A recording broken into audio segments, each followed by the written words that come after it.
Welcome, everybody. Oh my gosh, look at everyone blowing up here as you're all arriving. Welcome. It's so good to see all of you today. What a pleasure. So happy you could join us. Please feel free to turn on your screen if you would like to. Feel free to pop it into the gallery view if you'd like to for a moment to see all of us that are joining here today. My name is Carrie Henley. I am delighted to welcome you to this really beautiful conversation today with some amazing people within MEA and our expert faculty. You're in for a treat today. Please mute your microphone if you have not already. Lots of you guys have open mics, and so please mute as you can. And we will have a little bit of time today for some Q&A and some reflection.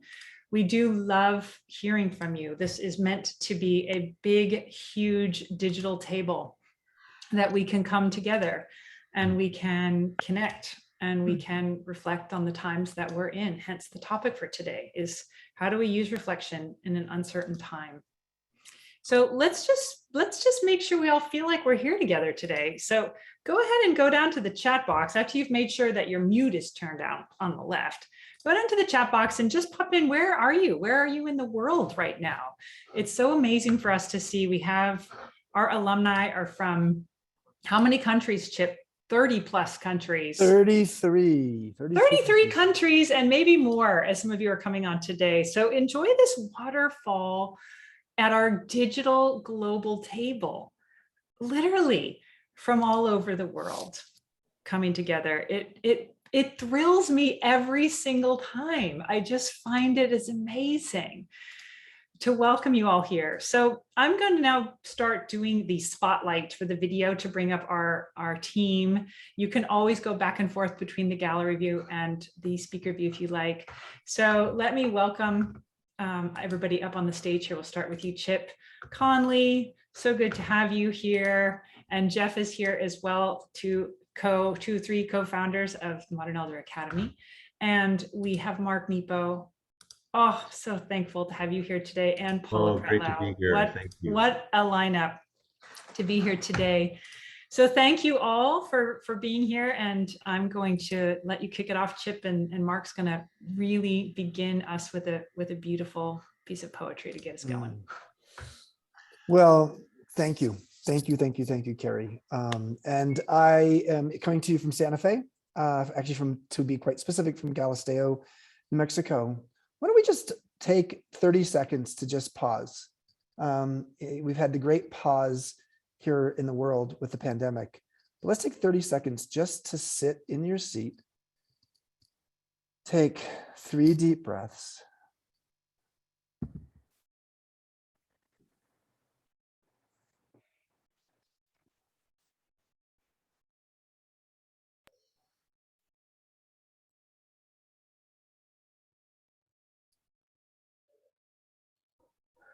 And come back together. So as Jeff knows, we try to start our meetings, most of our meetings, with a moment of mindfulness and reflection, partly because it actually helps us to center ourselves in the Zoom world where you just one Zoom after another Zoom after another Zoom. Isn't it nice to be able to just take a breath, even if it's 30 seconds, to just recenter yourself for what you have next? And what we have here today is some amazing thought leaders. I am going to turn it over to Jeff in a moment, but Jeff is co-leading 2 different workshops in May. And so this is so perfect. Paula Pretlow, who's one of our guest faculty members and has been a longtime alum as well, has come to 2 workshops. That's right, Paula, or just one. You come to 1 workshop. One workshop, but then we did the Santa Fe and Santa Fe together. Santa Fe thought leader thing. So Paula's got a workshop with Jeff that's in early September, early May. Early May. Thank you. Successful but not satisfied. And then 2 weeks later, Mark Nepo, who is probably Oprah's favorite living poet. He wouldn't say that, but I'll say that for him. He is going to be teaching again with Jeff in a mastery week. Our mastery weeks are 5 nights instead of 7 nights. on the subject of saying yes to life. The one sub- life we're given. The one Yeah. life we are given. The one life we're given, exactly. Which is interesting because there's a book, I believe, it's almost with that title, but not that exact title, with Viktor Frankl, and it was just found recently. Like it's saying yes to life is a beautiful thing. Mark's going to be with us in a few minutes and actually going to recite some of his poetry. All I want to say is that our format for today is Jeff is going to speak for a couple minutes about just where he's at right now, how he thinks about reflection and just upcoming things that are going on. We'll go to Mark for a short or poem, and then a short perspective on his reflections. And then the four of us will come together to talk, and then we'll give some opportunity in the second half of our hour to open up to Q&A from you, but as well as to talk about what kind of workshops we have and MEA activities we have this spring. Part of the purpose of today was not just to talk about the power of reflection in uncertain times, but also to tell you what MEA solutions there are to help you reflect more. So I'm going to pass it on to my co-founder, Jeff. I'm just tracking through the chat and seeing where people are coming in from, and it's kind of amazing to all of our friends in Europe right now. Hi, we feel you. It is definitely uncertain and challenging times over there.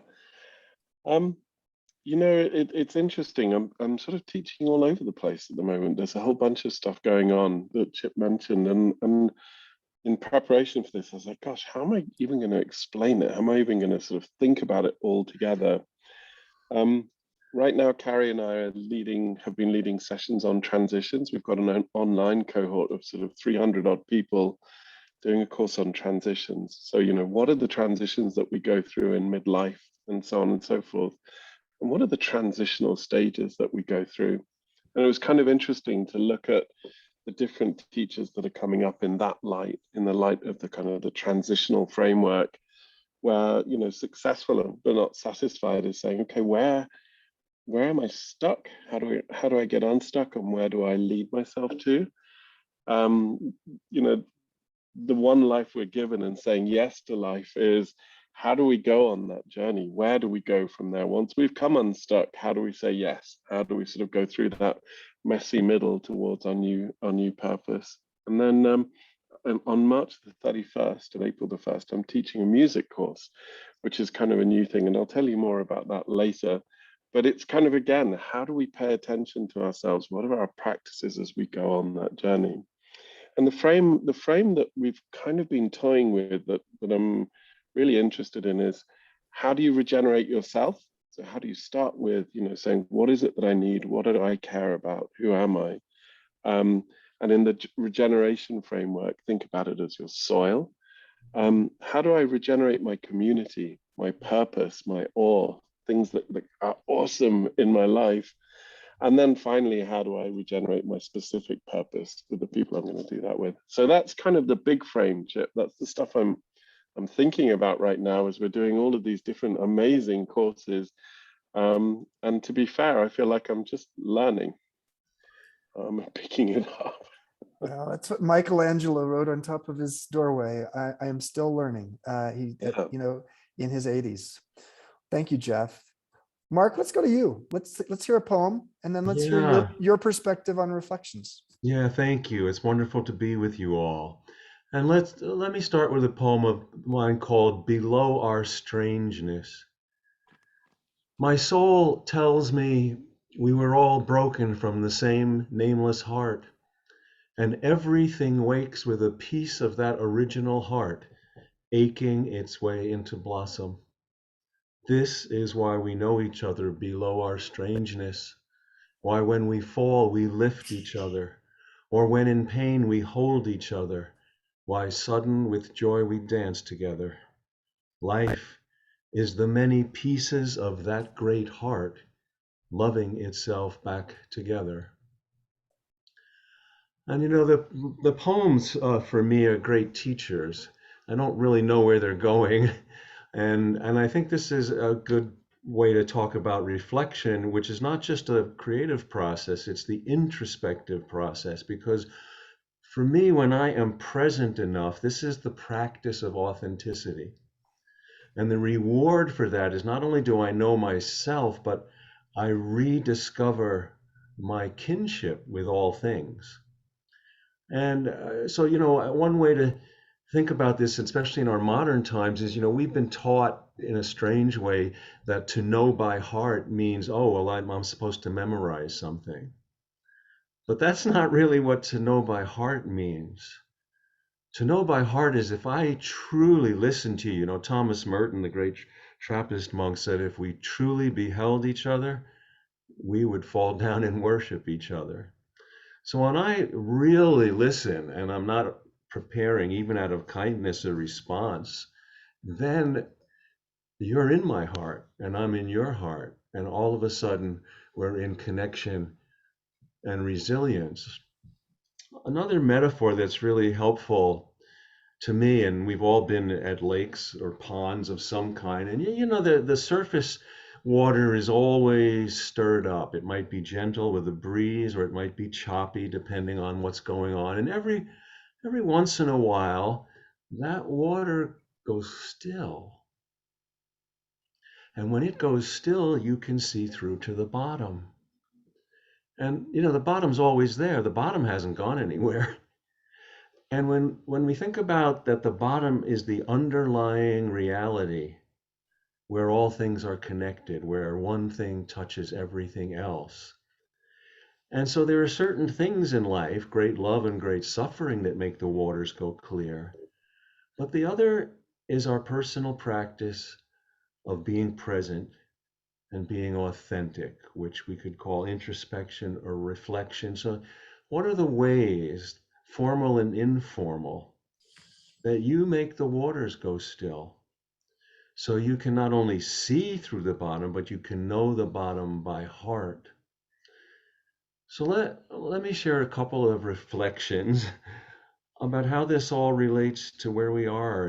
Every generation, it seems, and it's our turn, has many struggles to work with. One of my books is called More Together Than Alone.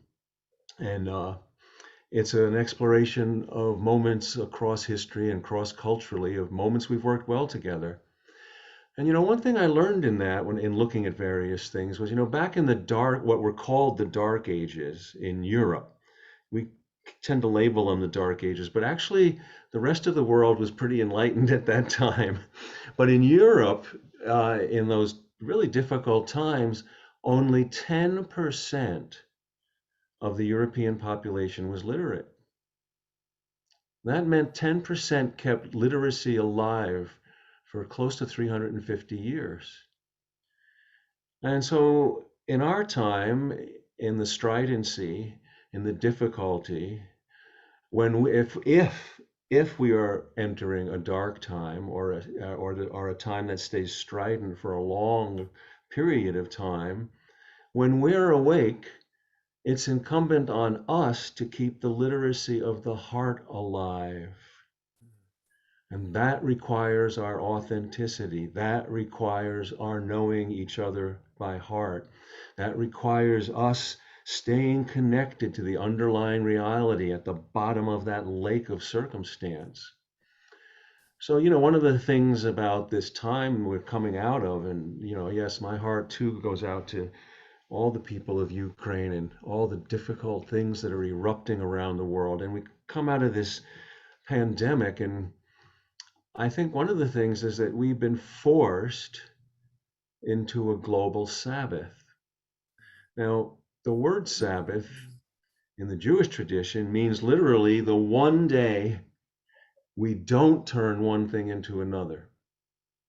We can't manipulate, we can't scheme, we can't make excuses, we can't even dream. We're forced to see things as they are. And I think the pandemic, in one of those rare, painful, but clear times in history, has forced all of humanity into a global Sabbath. Who are we? Where are we? What are we going to do with the one life we're given? How are we going to work toward, as Paula says, being a deeper sense of satisfaction And so let me share one other metaphor here, and why this is all so important, and why all the different traditions have different language for it, but why it's so important. And that would be looking at the redwood trees in California. We've all heard of them, and if not seen them, they're enormous. They're majestic.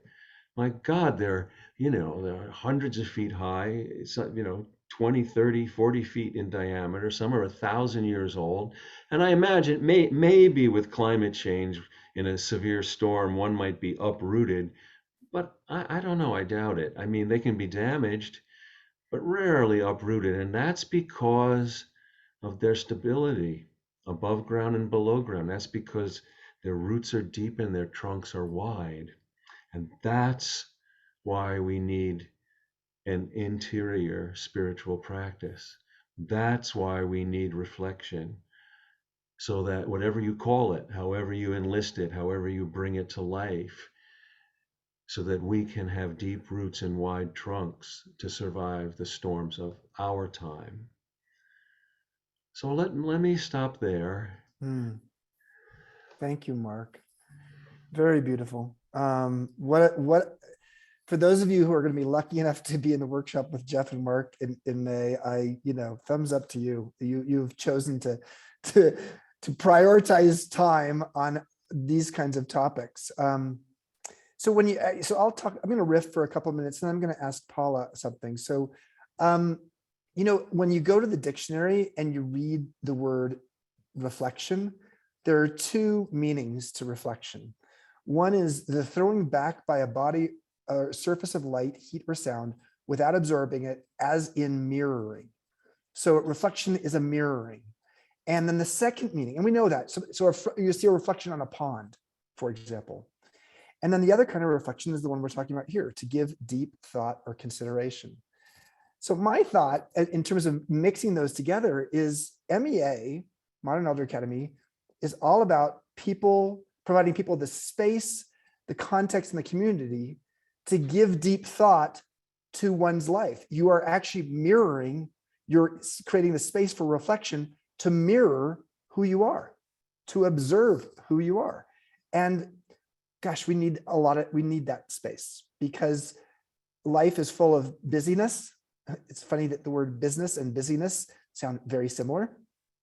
And our habits and our distractions, and frankly, the world doom scrolling that we can do, actually take us away from that opportunity to plant the roots of the redwood that Mark was just talking about.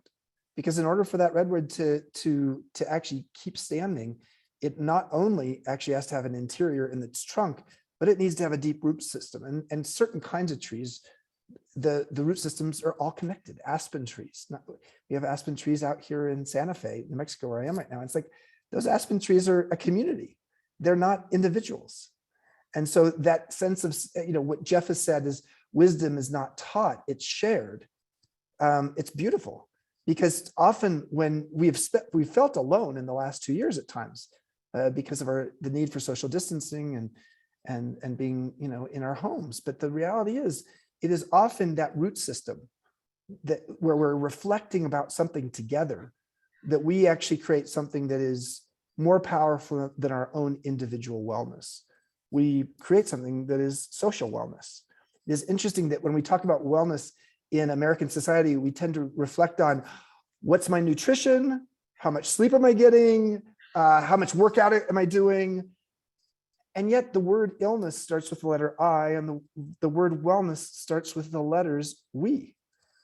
Social wellness is part of what MEA is all about. It's part of the reason we create these free events as well.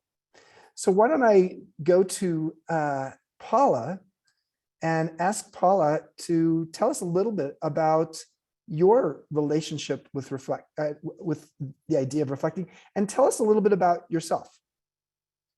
Oh my goodness. Talk about myself. That's my least favorite thing to do. 1 minute. You can do it for 1 minute. I prefer to talk with other people about themselves, but I can do this.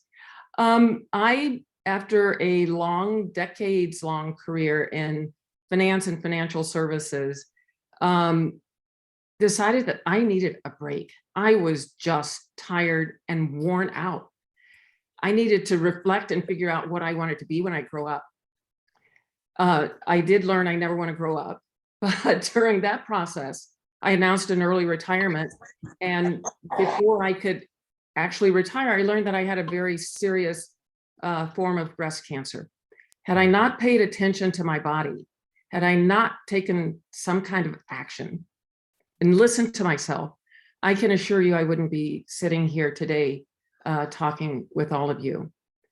So I decided not to go back into the corporate world. I decided to move from the me to the we. During my recovery and becoming well again, focused on my philanthropy work and foundation and endowment work. I also decided that I love making change from within organizations and would focus on becoming equipped to serve on corporate boards. So I developed what I now call my portfolio life. And that is what I do. I serve on boards to affect change from within, from inside endowments, foundations, and corporate, public and private corporations. So that's a little bit about me. I am so looking forward to teaching with Jeff, and invite any of you who's interested in successful but not satisfied, explore what that means to you and how you can change that, how you can be successful and satisfied. I want to reflect for just a minute on Mark. I sent him a note last night saying his poem brought tears to my eyes, and when he read it, again, it did.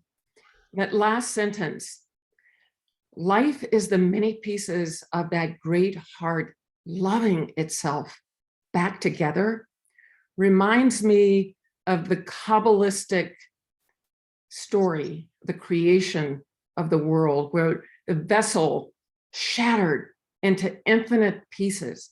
And it is our job in life to help put those pieces back together as one whole, which is where we all started. And so on so many different levels, Mark, your poem just really, really touched me. And it is, again, moving from the me to the we, and to think about what that truly means when we not only hear it, think it, but it is in our hearts. We're putting back those pieces, is truly, truly, it's beautiful. So thank you for sharing that. I think in some ways we've all had the last 2+ years as a time to reflect, or that global Sabbath, as Mark called it. That's a long time. And my question is, did we really do it? How many of us really did it? And we are now emerging from that global Sabbath. Are we running back into the rat race? Are we running back to the things that we were doing before? Why? Is it because that's what's comfortable? So if that's true, if that's what's comfortable, how can we challenge ourselves to get out of our comfort zones, to do something not only for ourselves, but for humanity that really brings us to that reflective place that is promoting change? Change is happening. We can be dragged along, or we can be in it, helping to affect the change. So as I reflect, as I'm emerging from the global Sabbath of 2+ years, I'm paying particular attention, because it is so easy to get back into saying yes to everything without thinking. And I take that time out.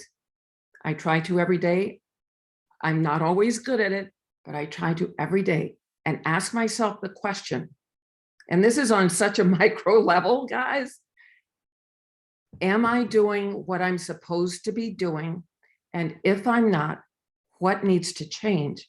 And how will I change that to benefit myself and my wellness, and to benefit the rest of the world? So I try to reflect on that question every single day.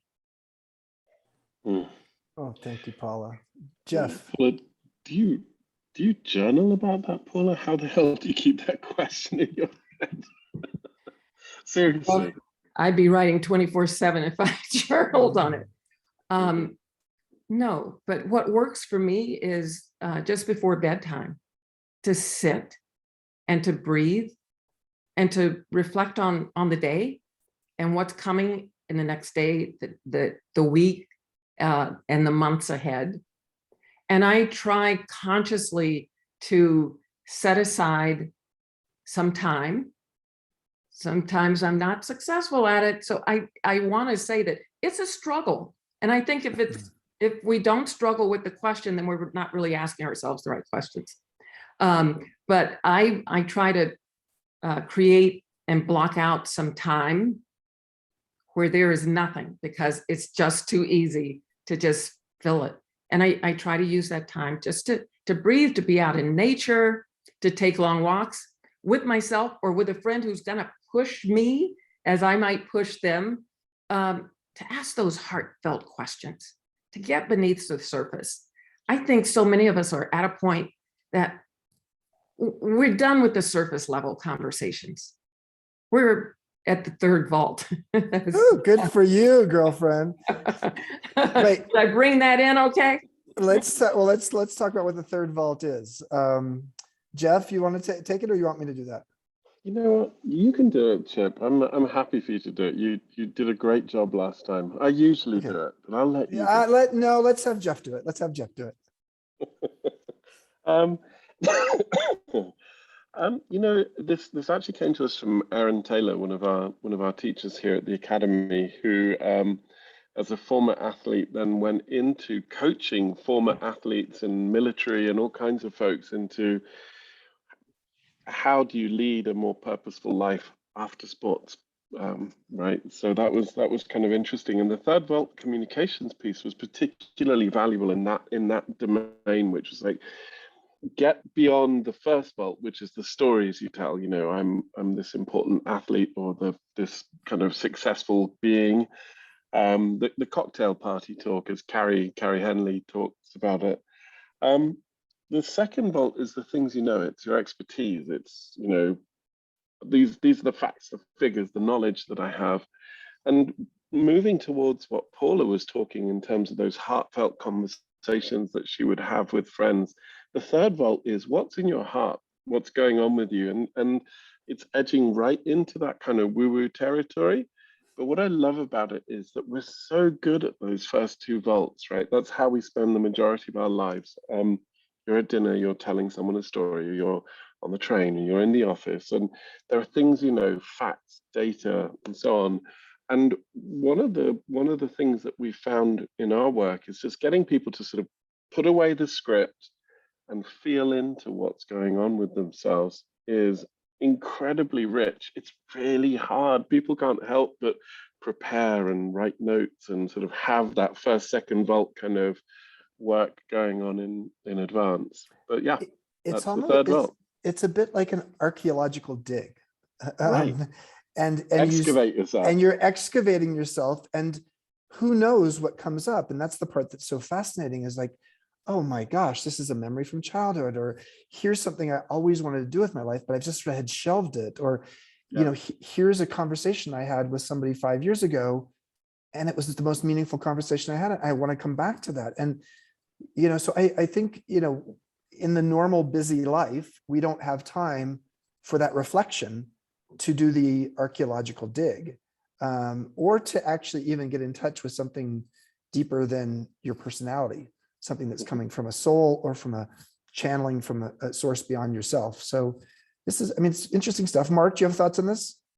Yeah, I think what you're describing, and again, I keep finding that what I experience as, quote, a creative process, it's really not about writing words. It's a way of being. I just happen to write it down, and we're describing a very human process of, you know, where teacher, you know, in the Hindu tradition, I love this. There's a phrase, upa guru, which means the teacher that is next to you at this moment. And there's always a teacher next to you at this moment, always. And when we can slow down enough to move at what I like to talk about as the pace of being real, then all of a sudden, that's when those peak moments happen. All of a sudden, everything has an extra glow. You know, I always go back to, for me, I was earlier in my life, I was in New York. I was late for a meeting with my editor at that time. And all of a sudden, in a little alley, this beam of light hit on a broken piece of glass. And I was stopped. And I was more late, and I was saying, "What are you doing? Stop." I had this whole conversation. But, you know, it's as if there was something deeper in life. The Upa Guru was saying, wherever you're going, it's all right here. So you can run or you can stay here. What do you want to do?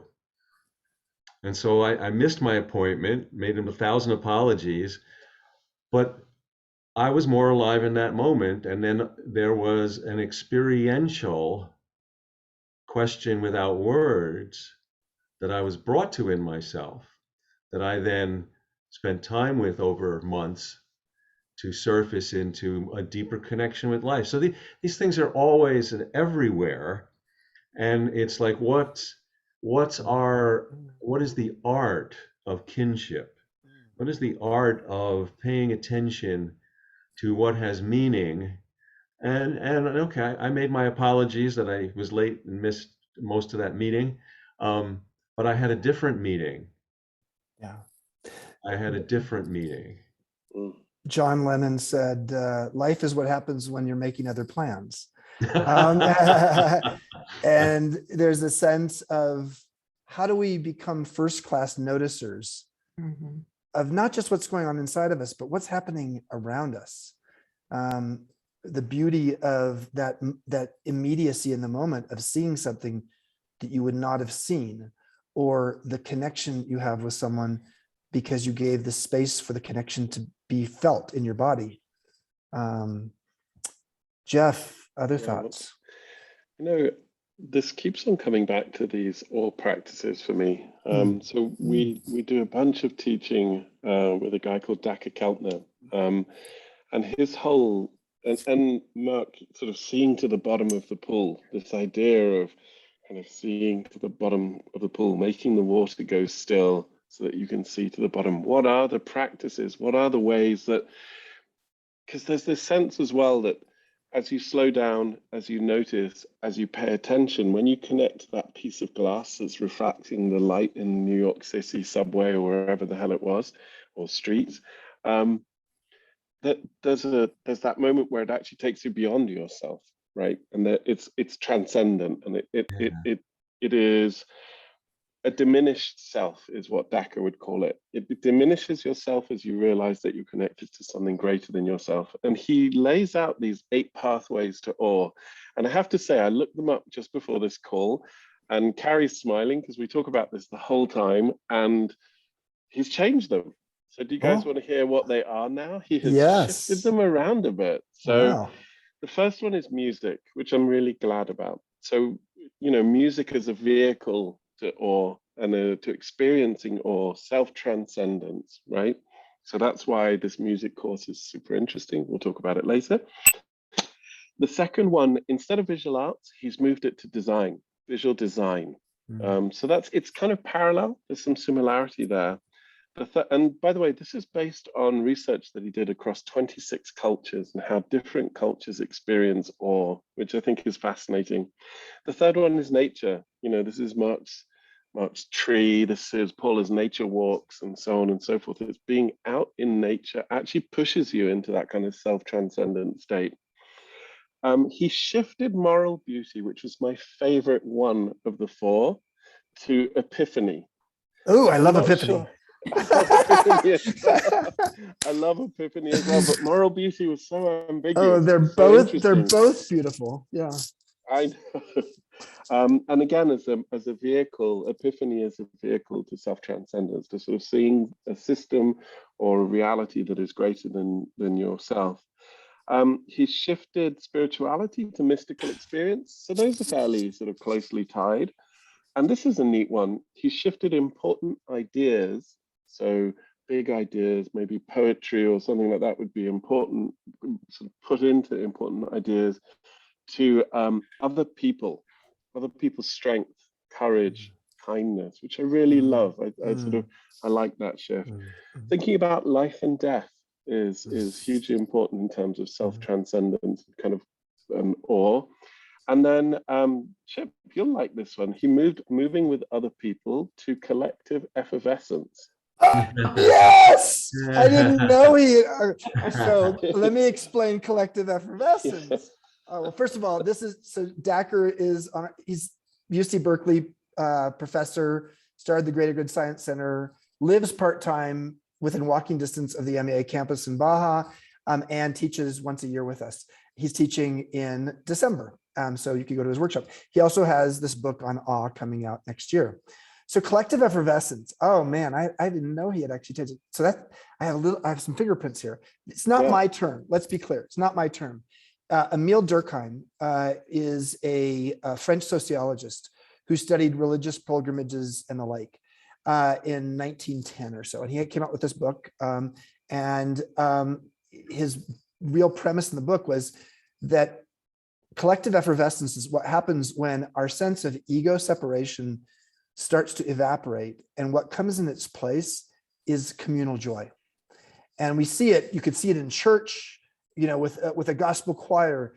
You could see it at Burning Man with a crazy spiritual art, bacchanalian experience.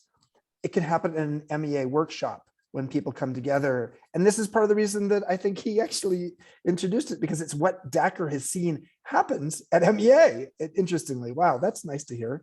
Thank you, Jeff. Go ahead. You were in his workshop. I was in Dacher's workshop, and it was transformational. And one of the things, I think I even set this in circles because it's something I'll never forget.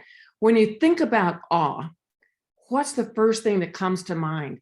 And how would you describe it? And all I could say was, there is that moment, that breath. Put it in the chat. Put it in the chat. Okay. When you think about awe, what's the first thing that comes to your mind? Yeah. Beautiful. Just popcorn it into the chat. Put it in the chat. What is the first thing that comes to your mind when you think of awe?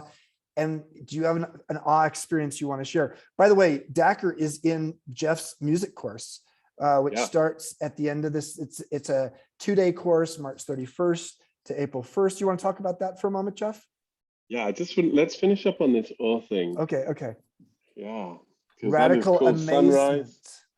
Oh my gosh. So Dacher describes awe as vast mysteries that we do not understand. Mark, I'm feeling that that's basically what your poet said, right? Well, yes, it is. I mean, I think that's poetry is basically. I mean, for me, poetry is the unexpected utterance of the soul, not the words on the page, and that opens us to all the vast ways of learning that we don't understand, that we need to know by heart.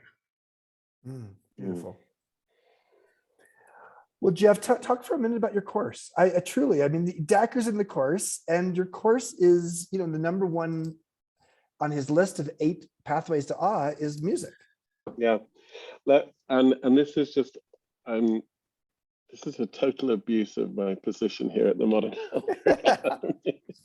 So I've been making music playlists forever, since I was a kid. And when you spend sort of an endless amount of time on something, and you're like, gosh, I'm just not sure that this is a worthy way to spend my time. There were 2 kind of key data points for me. One was every week we'd play music and you could see people moving differently, feeling differently, engaging differently. It synchronizes groups. There's science that shows that music will synchronize a group, make them feel like they're in movement together, like the collective effervescence that Chip was talking about.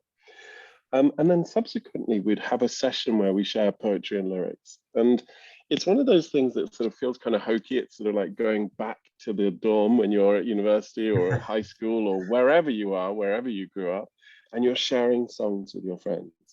And there's that sort of electric moment where someone shares a song and you love it and they're explaining how it was important to them and so on. And every week, week in, week out, that's the session where people who perhaps have been resistant or not wanting to share, our partner Christine Sperber sort of leads this masterfully, and they just all dissolve in her hands. And it's just the most incredible session. It's the deepest, most emotional session. So I started to do some research on that. And it's like, okay, what's going on here? Is there actual science to back music as a practice, something that we could use?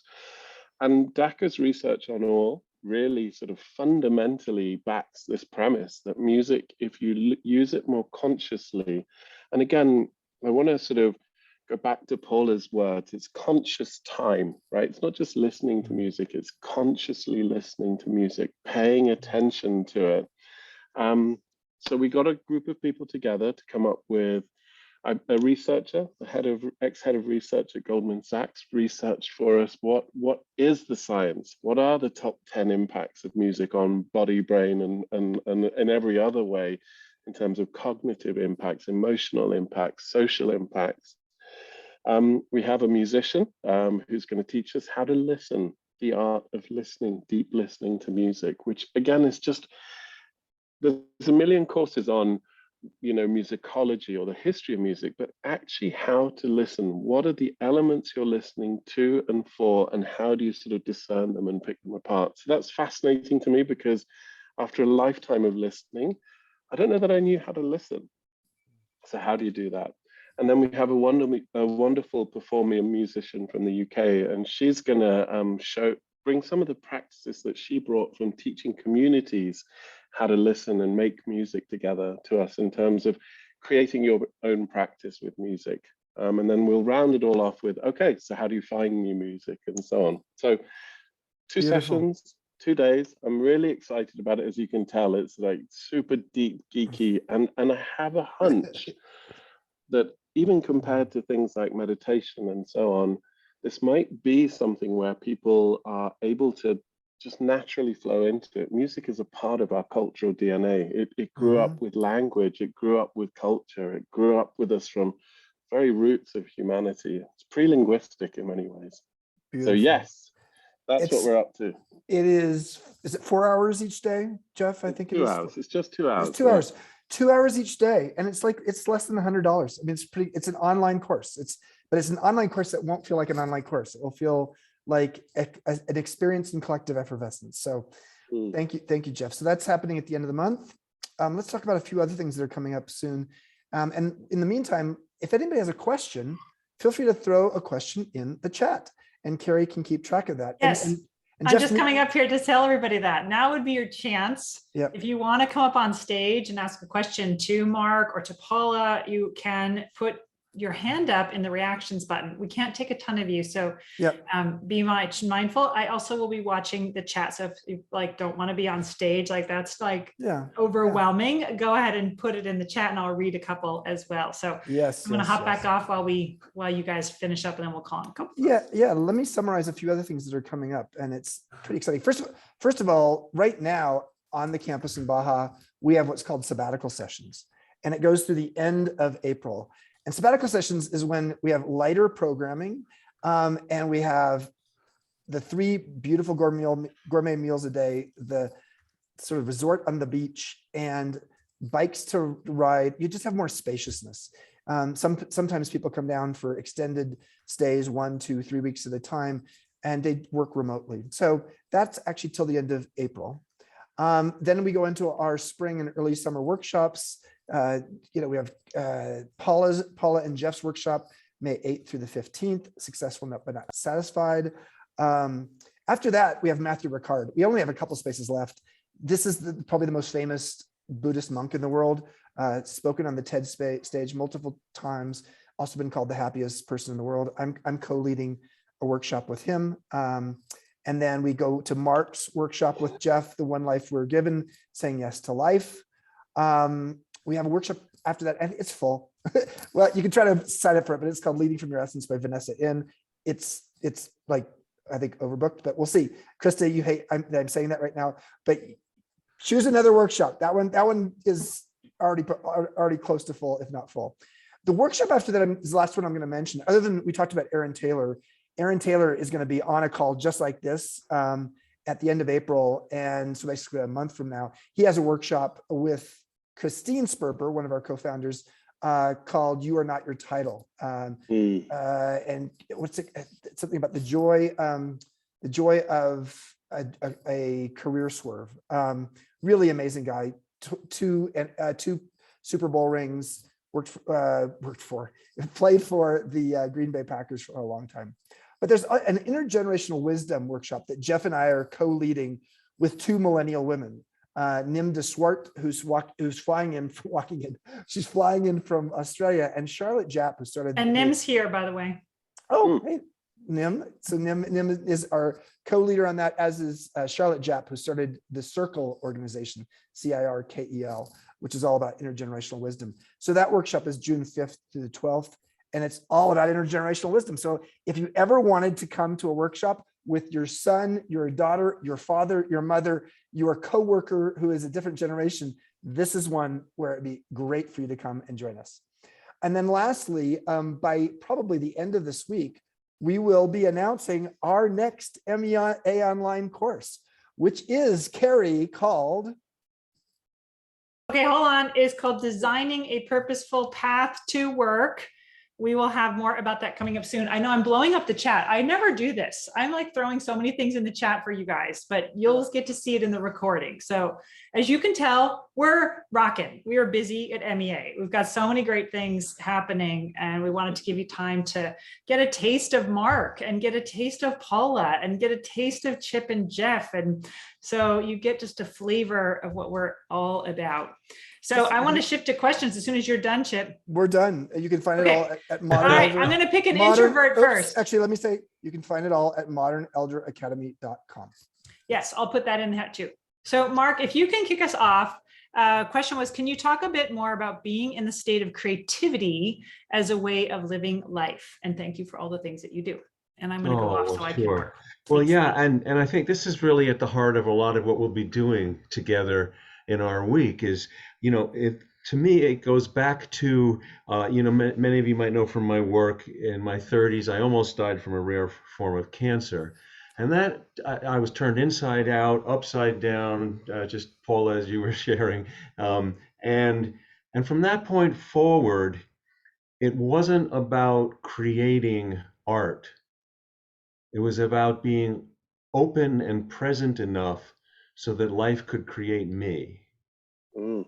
And all the aspects of the creative process I found were tools for living. The art was just the incidental trail. Living is the original art, and we can help each other learn how to do that. And, archetypally, that's what incarnation is about. Everybody, wisdom. I loved what you said, Jeff, about wisdom is not taught but shared. Wisdom is a support, not a shortcut.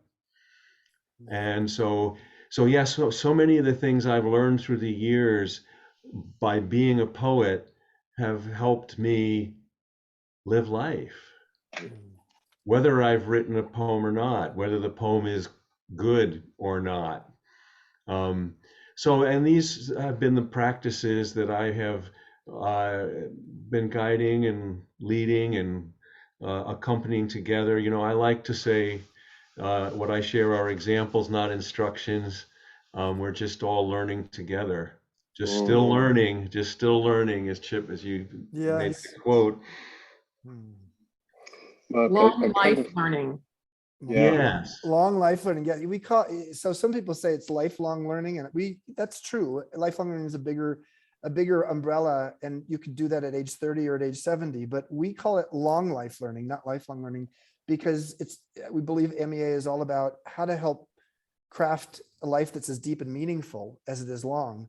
And so how you learn and what you want to learn at age 65 is likely going to be very different than it is at age 32. And actually, Chip, there's some science behind that as well, right? Of science, It must be true if it's science. Yes, which is if you have that learning mindset and you're wanting to learn as you age, if you have a positive mindset towards aging, you're likely to live 7 years longer, right? In fact, 7.5 years. And Seven wow, and that, a half years. we bonus. did not plan this, but the woman who actually did that research, Becca Levy from Yale, Mhm. has a new book coming out. I wish I had it here. I have it on my bedside table, called Breaking the Age. Breaking the Age Code. And she's going to be with us on April 14th, 2 days after the book comes out. So we haven't announced that yet, just so everybody knows. She will be, if those of you who like the Arthur Brooks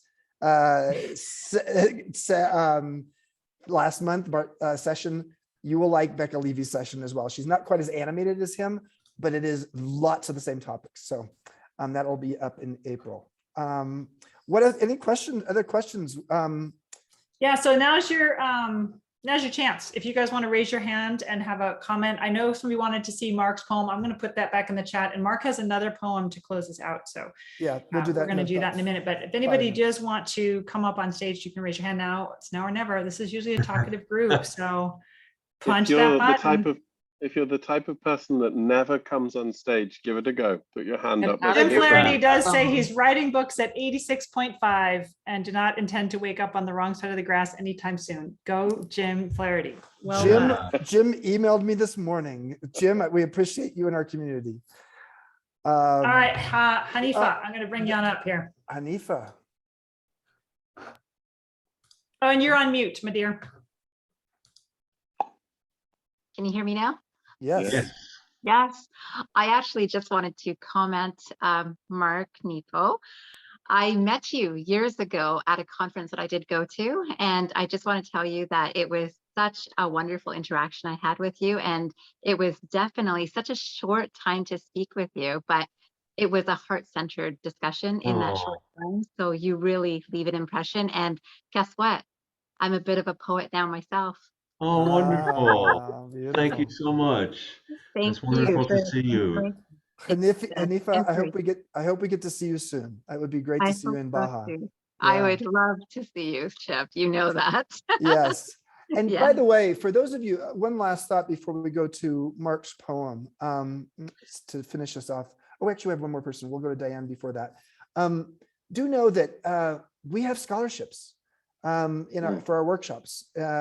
Now, it's easier to get in. I'll be honest, it's easier to get in if you're paying full tuition. It just is. But we do have 2 scholarship levels. And for those of you who say, oh, I just don't have the finance right now, take a look at our 2 scholarship levels and be open to making an application at a scholarship level. We love it when we have socioeconomic diversity in our workshops. It makes for a more interesting group of people. Diane, you are our last question before we go to Mark with a final poem. Well, it's really not a question. It's more around what you started us with, which is the great pause. And I was in an equity, inclusion, and diversity session this morning, and they talked about pausing before you think, before you act, before you say, to reveal some of those unconscious biases that you have as you interact with other people. So today, for me, it was just allowing myself to pause this hour and this time and to sort of be in awe. And what I wrote in the chat was, when I'm in awe, I tingle. And so you all have given me that collective effervescence of tingling me for the last hour. And I just wanted to say, come on and say thank you. Thank you, Diane. Well, you know what? There was a moment in time where Mark or Dacker was thinking about the word goosebumps to actually be the description for his book, like goosebumps and then a subtitle. It didn't last long. But what you're talking about in terms of that tingling is also what we call goosebumps. So Mark, will you finish us up with a beautiful, another one of your poems? Yes, thank you. And thank you all for being here. And thank you for letting me be a part of this. It's such a joy to be connected in this way. This is a poem called Coming Up for Air. The times are hard and unexpected. They always are. But the river of being that carries us is always life-giving if we can reach it. But this, as ever, requires diving where we are, not running from what is. We must be brave and must beware, mostly of ourselves. For the mind is like a spider, it will weave many webs, but the heart is like an arrow of light. It will pierce a hole in the dark that life will fill. Along the way we stumble in the dark and lean on each other. Our fierce and tender honesty, the lamp we swing between us.